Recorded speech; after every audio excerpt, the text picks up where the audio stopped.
Today in geometry, we're still using our good friend SOHCAHTOA. It's the magic word. But last time we used SOHCAHTOA to find a missing side length. They gave us a combination of sides and angle measures. Today we'll use it to find a missing angle measure, so let's dive in. They say little a is 9 and little c is 13. Find the measure of angle A. Well, we are going to put a cool new symbol in that most math people do for a missing angle measure. He's called the theta. So the way to make that, I'll make it real big, is to make like an O with this little swoop dude in there. He is pronounced theta. He's a Greek letter that is used by mathematicians to represent a missing angle measure. So we will still use SOHCAHTOA for this because people go, well, if you have two sides of a right triangle, can't you always find the third side with Pythagorean theorem? Of course you can, but we're trying to find a missing angle measure. So we just still do the same thing we did before. We focus all of our attention around the angle that we're talking about. In this case, it's theta. We don't know it, but we still want to know who is this 9. He is opposite. And who is this 13? He is the hypotenuse. So according to SOHCAHTOA, we will use the sine function that deals with opposite and hypotenuse. And the setup is the same. It'll be the sine of the angle measure, which this time is theta. That will equal opposite over hypotenuse. Sorry, I hit the wrong button there. So 9 over 13. And the weird thing is we're trying to solve for theta, so you don't just get a divide by this sin. It just doesn't work that way. You have to have a number with it. So we'll use this really cool thing in math called the inverse.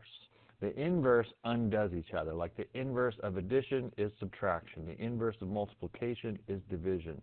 So to get rid of this theta thing right here, we will go to our calculator and we will use, well, I guess first we'll write it down. We'll do the sine inverse, and he's going to be like to this -1 power. And what really basically happens in a nutshell is this green thing and this blue thing switch places, just to keep it as simple as possible.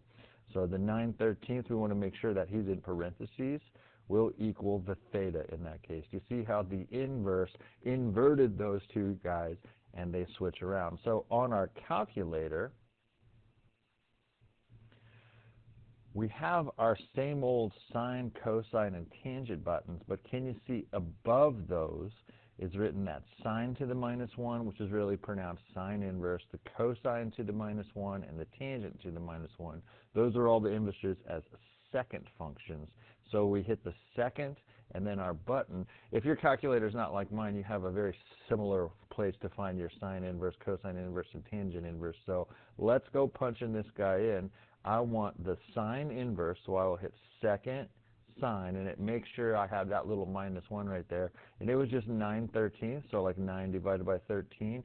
That's why we wanted parentheses, because the calculator automatically starts a parenthesis for us. So we'll round this to 1 decimal place. That would be about 43.8. So that means theta is about 43.8 degrees. We just found a missing angle measure. So when we're trying to find a missing angle measure in a right triangle, we'll use SOHCAHTOA and we'll end up using the inverse function. So let's get better at it. Let's try some more. Little b is 3, little a is 4, and they say find the measure of angle B, so we'll put a theta in there. Hey, quick little fact, that's got to be 5, right? You know, it's the 3, 4, 5 right triangle, but they don't really care about that. They're asking us for the angle measure of angle B. So we focus all of our attention around theta, right? And we want to know who this guy is. He is opposite. And this dude right here is adjacent to it, so we will use the tangent function. The tangent of the angle measure will always equal opposite over adjacent. And here's the facts, Jack. The only time you use the inverse is if you are missing the angle measure. So we will switch it around and do the tangent inverse of 3/4 equals theta. Those two bad boys switch places when you do the inverse. So then we go to our calculator and punch it in. We hit second tangent, and it'll put that little -1 right there. And I believe it was 3/4. I'll have to double check on that, you know, but if it was 3/4, yes, it was 3/4. Our answer would be 36.9 degrees. So theta is about 36.9 degrees on that one. So that's the gist of it today, my friends. Let's try that again. Little c is 58. Little a is 42. Find the measure of angle B. So we like to put a theta in there. That's just sort of like math basics. If you're looking for an angle measure, they usually use theta.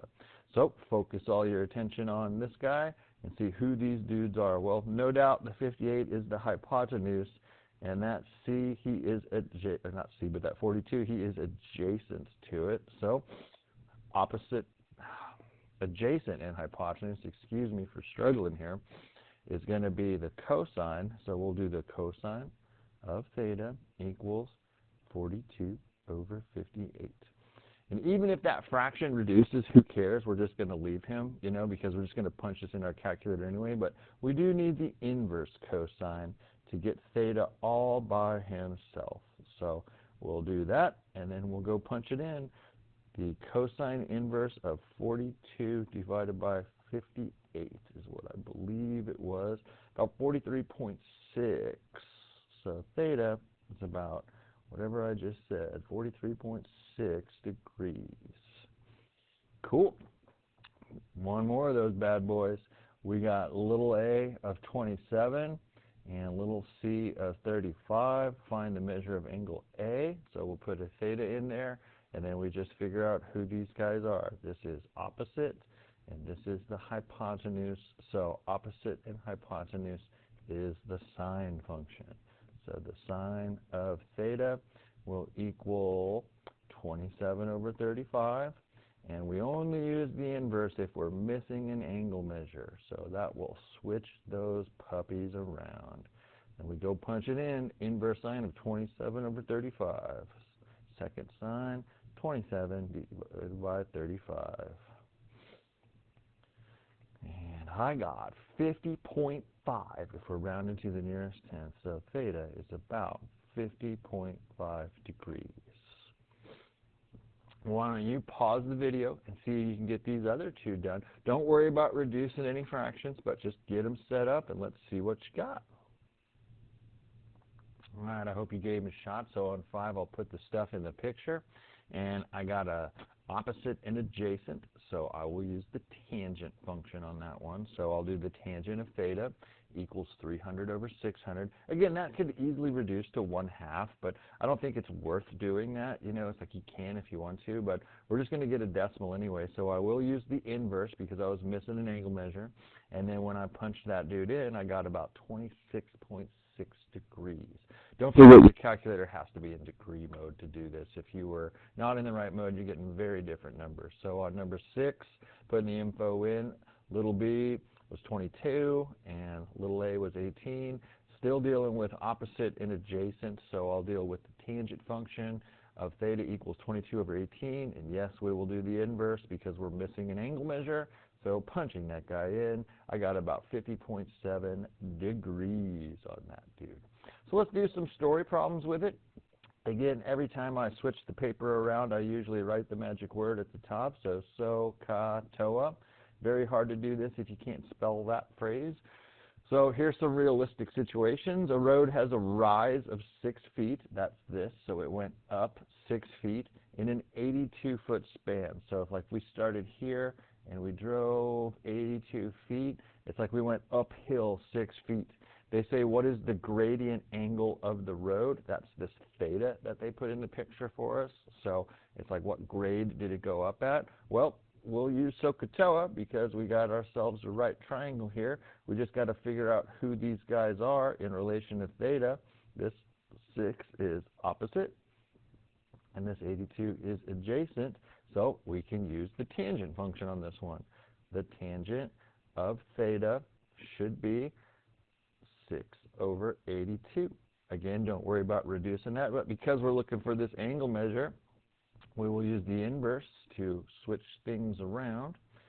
And I'm expecting a pretty small angle measure on this guy. Like roads aren't that, they shouldn't be that steep. If they are steep, they get dangerous. So they got to have restrictions on that. So clearing all this out, I need the inverse tangent of 6 over 82.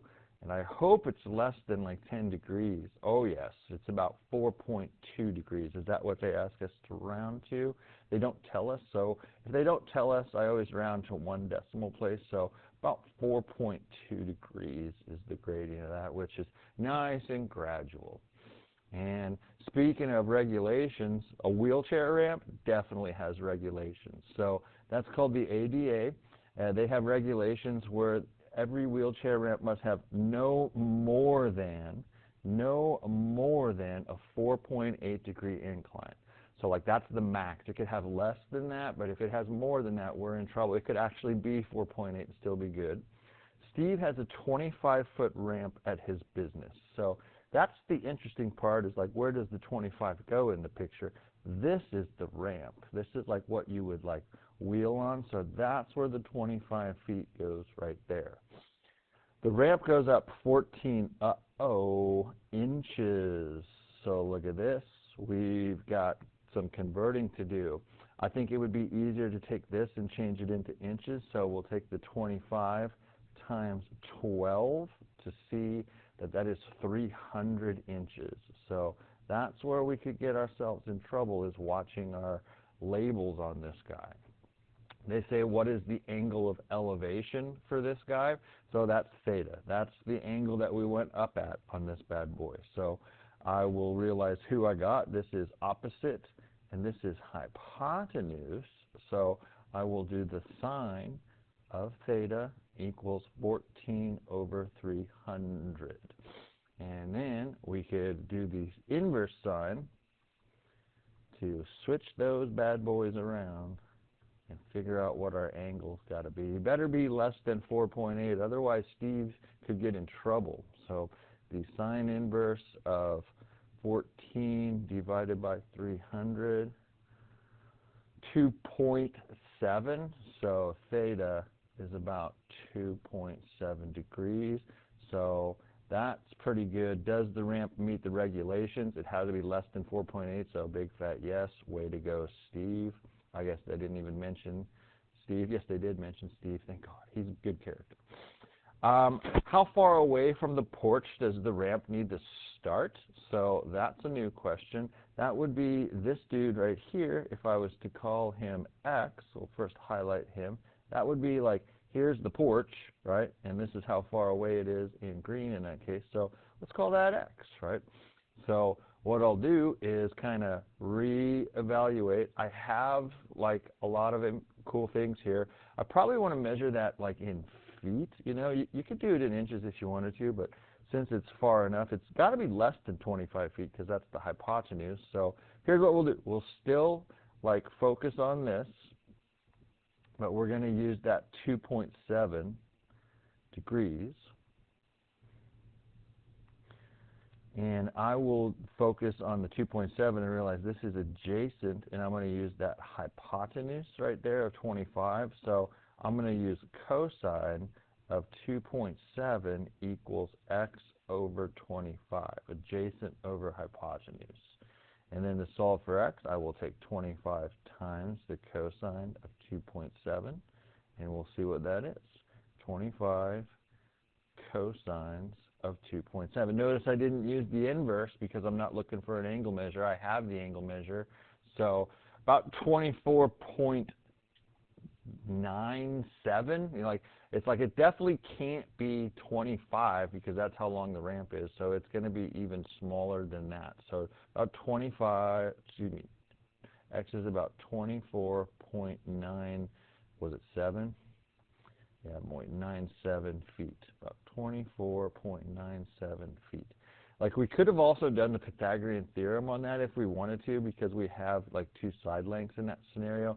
I personally just think doing SOHCAHTOA is faster than doing the Pythagorean theorem on all that stuff. So he was really, really little bit under 25 because it's not going up that much, right? It's just a small little ramp. So good stuff right there. Let us know if you have any questions. We're using inverse for missing angle measures, and we don't use the inverse if we're missing any side lengths.